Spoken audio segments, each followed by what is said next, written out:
Have you ever want to learn new languages irrespective of the place and time? If yes, then I'm going to tell you about two such apps where you can learn more than 40 plus languages. The first one is Duolingo app. We can learn languages in a very fun way on Duolingo because of its bite-sized lessons, short stories.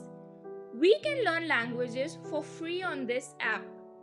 Duolingo is best to learn language for everyday conversations.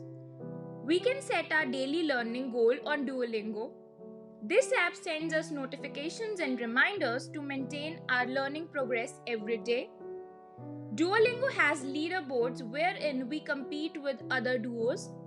We can download this app on Google Play Store and App Store. The next one is Memrise. Memrise is a type of flashcard app. Memrise is a paid language learning app if we want to access the whole language learning material. We can learn pronunciation of phrases from native speakers. Likewise, Duolingo, Memrise also has leaderboard wherein we compete with the other learners.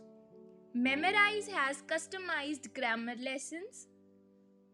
Memrise has variety of phrases that are used in languages. We can download this app from Google Play Store.